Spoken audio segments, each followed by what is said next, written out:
সজনে দিয়ে ডাল চচ্চড়ি করেছি। আর এটা কিন্তু আমার ছাদ বাগান থেকে পেড়ে আনা হয়েছে। তো কি করলাম সবটাই থাকছে এই ভিডিওতে, শেষ পর্যন্ত অবশ্যই দেখো।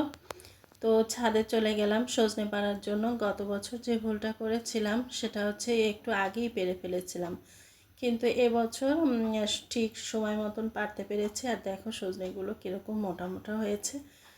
তো মাশাল্লাহ, আমি তো অনেক খুশি। আর এই যে একটা ডাল থেকে পাড়া হয়ে গেছে, আর একটা ডাল এই যে টেনে নিয়ে আসছে, কাছে নিয়ে এসে তারপর পেরে নেব। তো আমি, আমার ছেলে, যার মেয়ে, সবাই মিলে সজনে পাড়ার যে কী মজা আসলে সেটা তোমাদের বোঝানো যাবে না। আর ছাদে সজনে, ভাবতে পারো। আমি এটা যশোর থেকে গাছটা নিয়ে এসেছিলাম, একদম ছোট একটা গাছ। তো সেইটা প্রতি বছর ছেটে ছেটে ছোটো করে রাখি, কিন্তু তারপরেও লম্বা হয়ে যায়, অসুবিধা হয় না, এভাবে কাছে নিয়ে এসে পেরে ফেলতে পারি। তো যখন ডাল কাটি তখন কিন্তু আমি অনেকের ডাল দিয়েছি, অনেকের হয়েছে, কিন্তু ফল সবার হাতে কিন্তু হয়নি। তো আমার ছাদে হয়েছে, এটা শুনে তো আমার ভাগ্নে অবাক, বলে মামি ছাদে হয়েছে?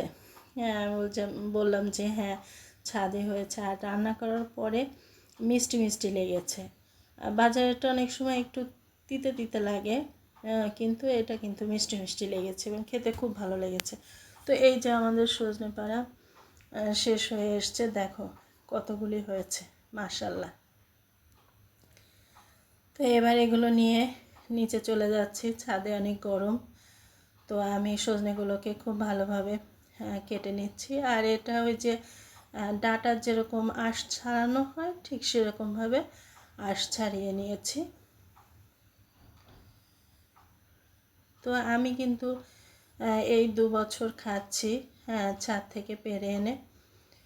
তা কী বলবো, এর মজাই আলাদা। আর এই গাছের আমি খুব বেশি যত্ন যে করেছি সেরকমটা না, ওই মাটি রেডি করে গাছ বসিয়ে দিয়েছি, তারপর নিয়মিত পানি দিচ্ছি, এতটুকুই। তো মাশাল্লাহ, ফল কিন্তু কম হয়নি। এই যে আমার কাটা শেষ। এবার আমি এখানে কিছু ডাল ধুয়ে তারপর লবণ দিয়ে দিলাম। এবার দেব হলুদ, দিয়ে দিচ্ছি তেল, আর এই যে বোম্বাই মরিচ একটু চিড়ে দিয়ে দিলাম। এবার দিয়ে দিচ্ছি সজনে।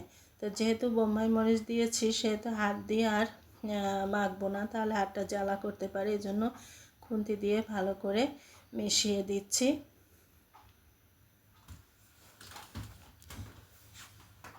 এবার সজনে আর ডাল সিদ্ধ হতে যতটুকু পানি লাগে ঠিক সেই পরিমাণ পানিটা দিয়ে ঢেকে দিলাম। কিছু সময় পর এই যে দেখুন, ডাল কিন্তু সিদ্ধ হয়ে গেছে, আর সজনেটাও কিন্তু সিদ্ধ হয়ে গেছে। যে আমি একটু চেপে দেখিয়ে দিচ্ছি, এই যে দেখুন।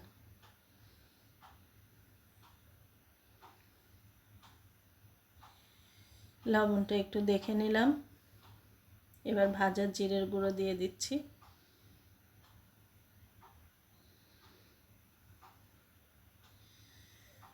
জিরের গুঁড়োটা ভালো করে ডালের সাথে মিশিয়ে নিচ্ছি। এবার ফোড়ন দেব। তো আমি কিছুটা গোটা জিরে দিলাম, শুকনো মরিচ, এরপর দিয়ে দেব পেঁয়াজ রসুন কুচি, দিয়ে এটাকে লাল করে ভেজে নেব।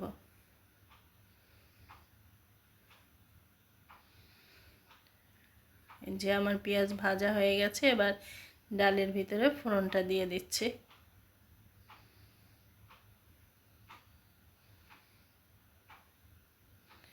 ডালের সাথে ভালো করে মিশিয়ে দেব।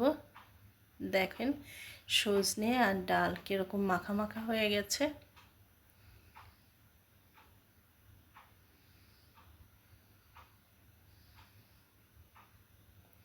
এই যে রান্না প্রায় শেষ। অসাধারণ হয়েছে রান্নাটা। ভালো থাকবেন সবাই, আল্লাহ হাফেজ।